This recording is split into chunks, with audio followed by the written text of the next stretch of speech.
Welcome back, guys, and welcome to the final video, week 5 on the carnivore diet. Just wanted to pretty much give you guys a recap, tell you guys what all happened, what was going on.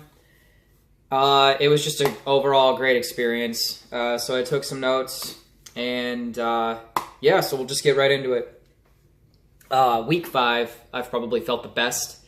I also feel like I've looked the best. Be able to show you guys some pictures here and such soon. You can probably see it on my social media for those of you that follow me.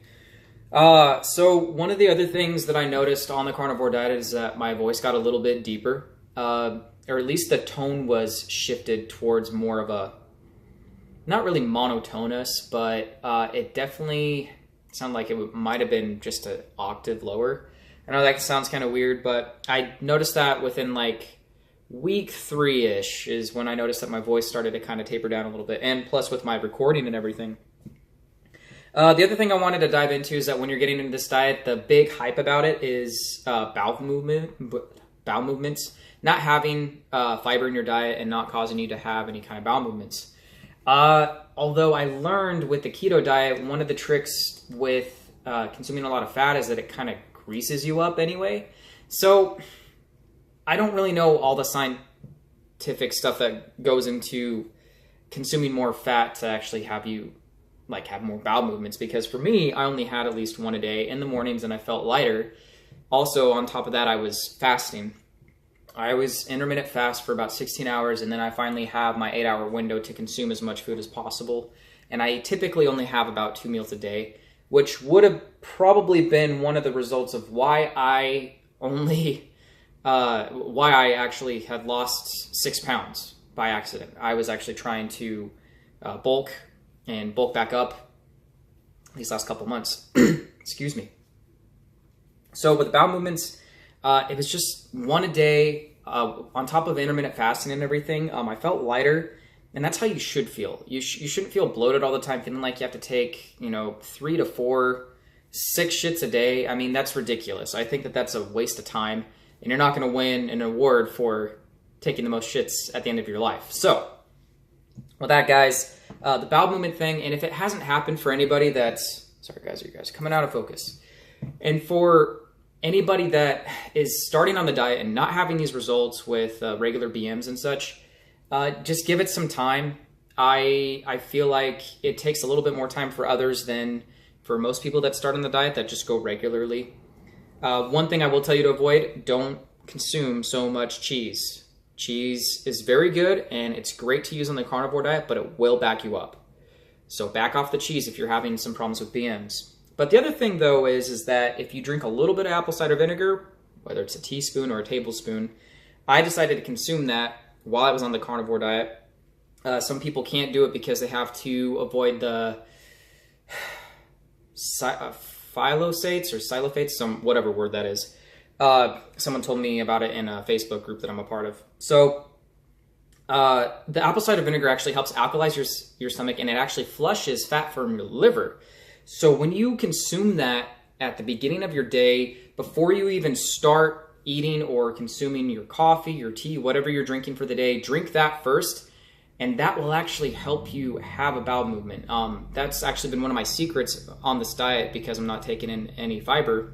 Not that fiber doesn't work. I believe that it works both ways.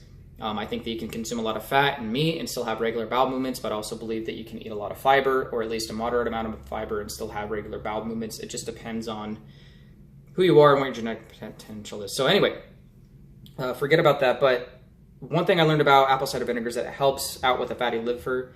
It flushes out the fat from your system, probably causing you to go to the bathroom at least one time in the morning. So I would recommend taking that if you can stomach it. It does cause some acidity in the stomach because it is apple cider vinegar. But the reverse effect of it is before you have any kind of food or any kind of coffee in the mornings, before you do that, you have that first thing in the morning with a little bit of honey. It actually alkalizes your stomach and gets everything going and flushes out your body and just re-alkalizes everything. So it's just a good alkalizer. I've been using it for the last 3 to 5 years. I think it's a great staple in anybody's diet and supplement. If you can't stomach it, I get it. Don't use it then. High T levels. Testosterone has been through the roof. I loved it. My intensity. Okay, so I've had intense workouts. Yeah, so my workout level off the charts. Thanks to my testosterone being high, I've been able to go that much further in my workouts. I work out as if I'm dying, like I've said in some of the last videos. And it's been phenomenal. Recovery time, the trick I found out to that is that I gotta eat more meat. I wasn't doing that at first, but then I started catching on, like into week 3, week 4. Eat more meat, eat more fat, and you won't feel the lactic acid buildup in your system. So there's some tips there. You will not bulk on this diet, is one thing I learned, unless if you add a few carbs. Most minimally, to avoid a lot of the fiber and such, I would probably add one specific grain, which would be jasmine white rice. Buy organic if you can. Eat small amounts of that every day to bulk up on this diet if you are eating on carnivore, because you're not going to bulk up. But you will become a lean, dense, fat-fighting machine. Yes! I mean, it's that good, guys. So if you're looking to lose weight, if you're looking to get lean and mean and become a fat-burning machine, then get on the diet, eat the fat, eat the eggs, eat the meat, and eat all kind of animal products, drink some dairy, eat some cheese, and don't forget the beef tallow. That's really good. It's got a lot of it's a vitamin-dense fat. Eat that stuff. It's so good for you. So weight loss in 2 weeks was 6 pounds, like I said. No protein powders. I've come to the realization that a lot of my skin problems, my skin cleared up a lot on this diet, and I realized that it was from a lot of different kinds of sugars, artificial sugars that I've had in my diet. And I feel like with the protein, between the protein powders and all the pre-workouts and BCAAs, I don't want to take those anymore. I was off of a lot of supplements for these 5 weeks, and I only took some bulk herbs here and there, just to kind of keep things moving for me, because I work a different shift and my lifestyle is completely different from a lot of people. So it helped me out the most. But whenever I ate a steak, a nice thick steak, or ate a couple hamburgers, maybe like 3, 4, 5 at a time, I felt better. I felt centered. I had more energy. So I think what I'm going to start doing, though, as a staple in my diet is no longer taking protein powders. I think I'm just going to just eat more eggs, eat more natural protein, animal protein, maybe some nuts and seeds here and there. I don't know. We'll just see what happens with the diet and what I want to add back in slowly over time.